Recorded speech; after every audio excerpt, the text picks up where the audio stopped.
It's go time. God first, everything second. Let's work. Just imagine, family, you're sitting there, you're thinking to yourself, how in the world did I get myself into this?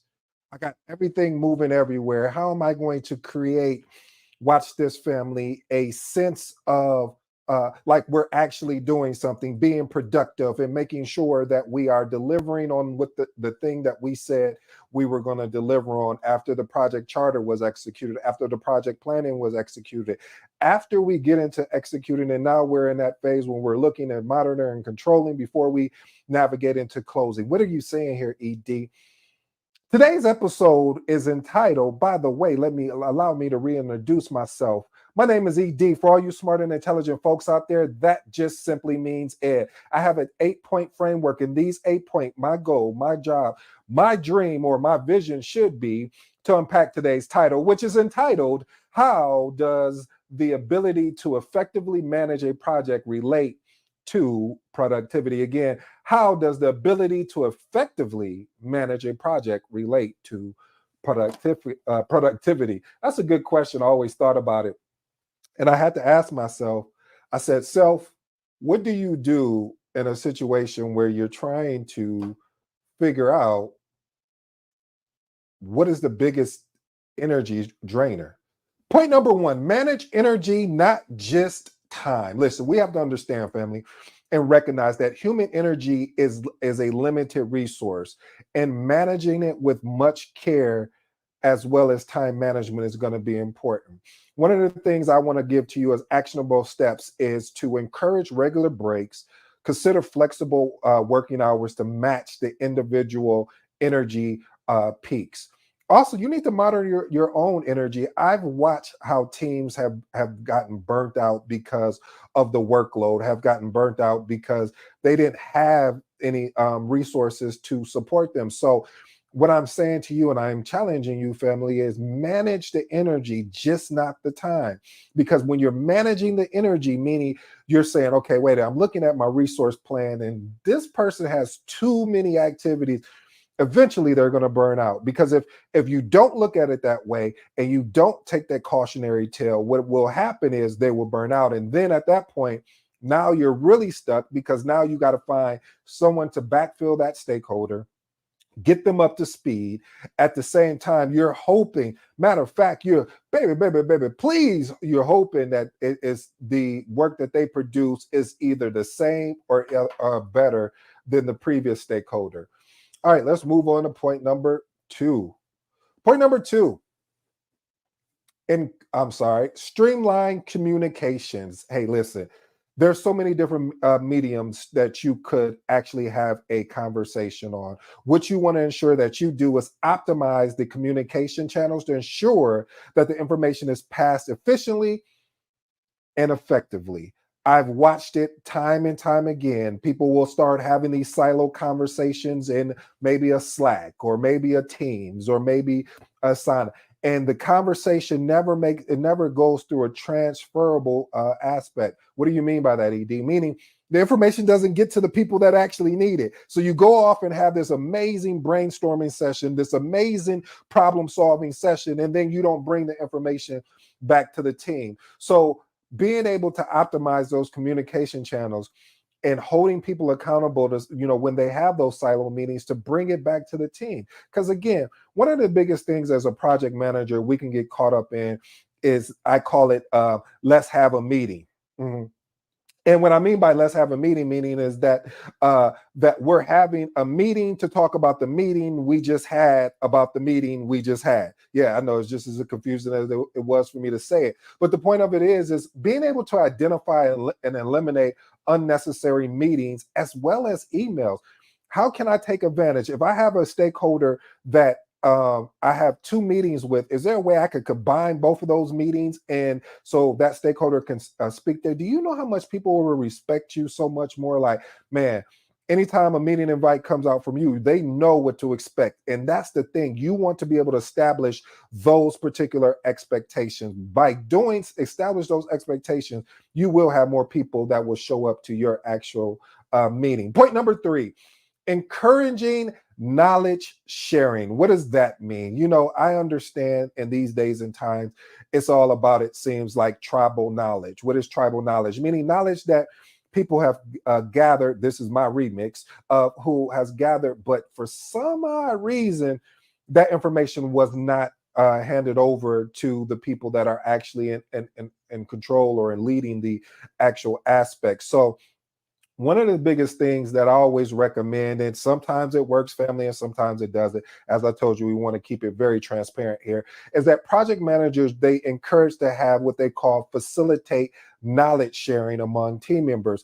Basically, what this does is helps and it ensures that valuable insights, skills, best practice are disseminated across the team in which enhances the overall productivity. Listen, I know that's a big buzzword nowadays, productivity, but listen, honestly, it will help the productivity, because just imagine if someone already had the information that the information you were looking for, and you didn't have to go do any further research and going to this person and they say no, going to that person, they say no, I don't even know what you're talking about. But someone that knows what they're talking about and having the ability to articulate themselves in a way that it makes sense, you pick it up, then you document the information, is amazing. So again, establish sharing processes and platforms. I mean, even if possible, create a repository where documentations go, and ensure that you could also do lunch and learn type sessions, which, hey, everybody loves to eat. So sometimes, project manager, you might have to go in your wallet real quick and get a couple pizzas, or get something, a couple of pizzas, and you guys sit around and talk and figure out ways that it will be effective, and when it comes to knowledge sharing. Point number 4, practice reflective learning. What does that look like? Listen, we have to understand, we have to embrace the ability to learn from what we just came out of is going to be key. Maybe you just missed what I just said there. I said the ability to come out of what we just learned is going to be key there. See, when you have an opportunity to go through something, you see how I'm doing that, going through. That means that you are going through this. I don't care if you're walking, I don't care if you're running, I don't care if you're sliding, you're going through it. Now, once you get to the other side, now it's time to do a roll call. Roll call, meaning you basically want to do is you want to look back on some of those practice. What could you have done better? What some of the things you couldn't have controlled? Okay, now I can't control those things. How do I respond? How do I ensure that if this happens again, I'll be in a good position mentally to address it? Point number 5, enhance decision-making processes. Listen, one of the biggest things, one of the foundational principles, if you were allow me to put my iron triangle together, it would be around problem solving. It would be one of the aspects. Why is that?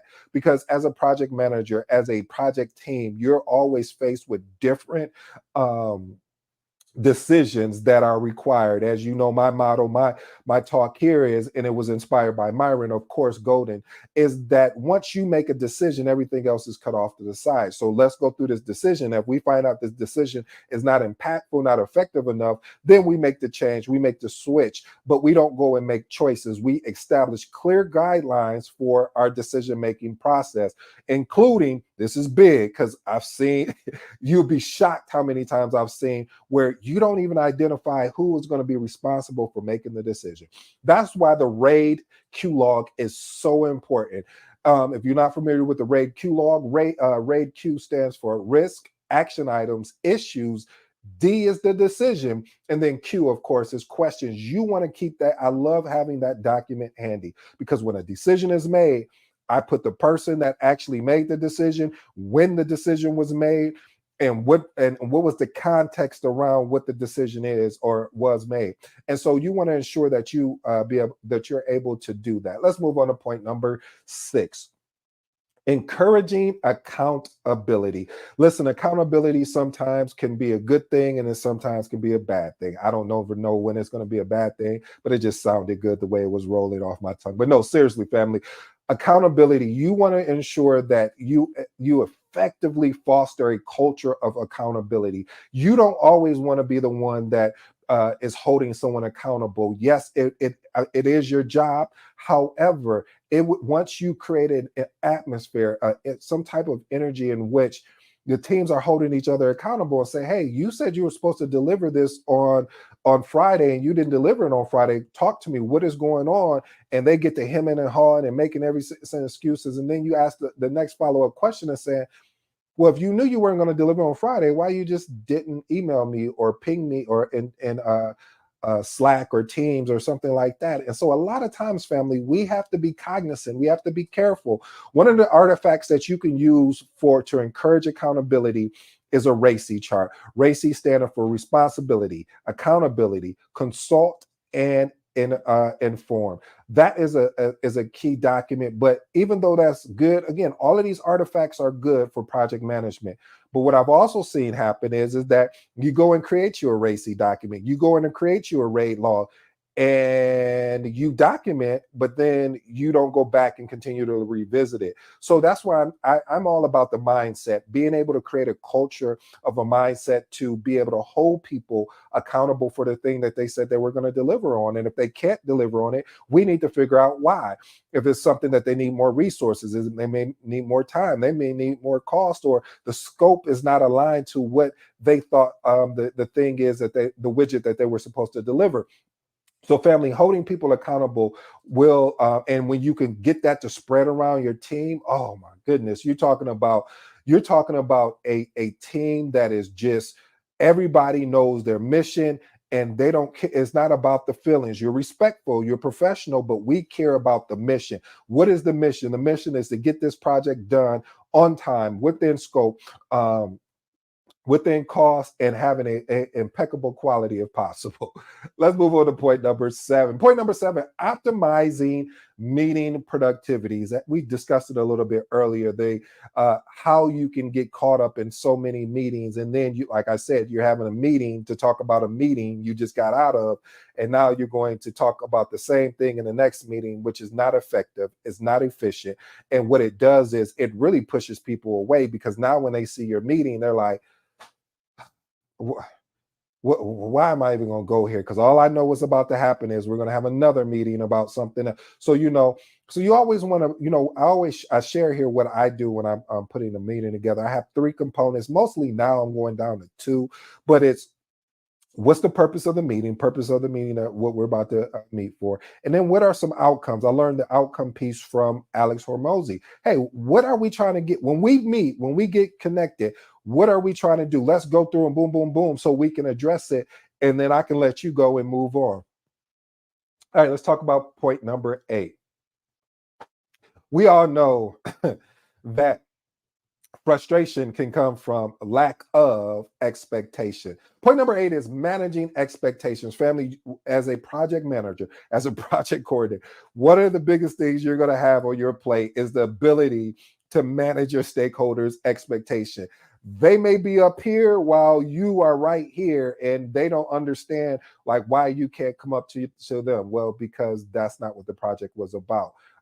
That's probably because we made the decision what the project was about when we were in the planning section and we put our scope together. You remember plan scope management. We collected the requirements, we defined the scope, and then we went and created a WBS, work breakdown structure, and you was all on board, and then we validated the scope, and then now we're controlling the scope, make sure it doesn't get out of pocket.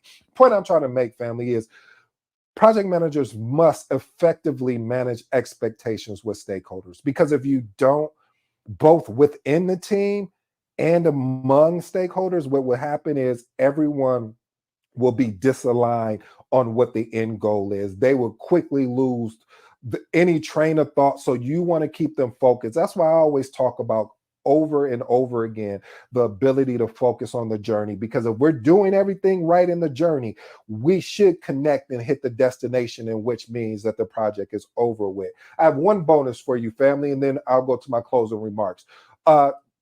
Team collaboration efficiency. Like, one of the biggest things I'm big on is collaboration. I get frustrated when silos happen, because then what ends up happening is now you're the team that did a silo type meeting that didn't come back to the bigger overall team, is that now it turns into a pulling of questions and pulling of answer, meaning we're not having a fluid conversation, we're not having a fluid discussion. And because we're not having a fluid discussion, now all of a sudden that team that's doing all this siloing is keeping things from us, and now we're having to figure it out. And then when we figure it out, we're frustrated because it was just like, this was a simple conversation. All we had to do was come together, collaborate, and find a way that we can talk through whatever the problem is or whatever is actually going on the project to make it a success. Here are my three closing remarks. Point number one, family, manage the energy, not just the time. What I mean by managing the energy, not just the time, family, what you need to be paying attention into the conversations that your stakeholders are giving, because what you don't want to happen is, again, that you overwork them so much that you burn them out. And then when you burn them out, then now you're having to retrain another stakeholder. Let me park it parenthetically real quick, because I've had somebody say, no, you just keep working. I'm like, okay. And I'm not going to say the person's name, but I watched how that project just died because they were working the stakeholders so hard that they didn't have any. I mean, it was just like they kept jumping from thing to thing. And I'm watching, I'm like, man, you need to slow this down. If you don't slow this down, pretty soon you're going to have people jumping ship. And that's what happened. So I say to you, family, have those conversations with your stakeholders, kind of get an understanding where they're at. Ask those probing questions because it's going to be very important. Point number two, enhance decision making. As I stated before, improve how your decisions are made to reduce delays and increase the project momentum. My last and final piece here is, again, optimizing meeting productivity. Family, you don't want it when your meeting comes across to your stakeholder that they're like, I am not going to that. I'll just wait for the meeting recap, or I'll just wait until that person, that project manager or project coordinator, reaches out to me directly. No, we want you there at the meeting so we can have a synergy to have a good dialogue about where the project is at and where we need to take it. So family, I hope you enjoyed today's episode. As you know, I go by the name of ED. Until next time, I'm gone.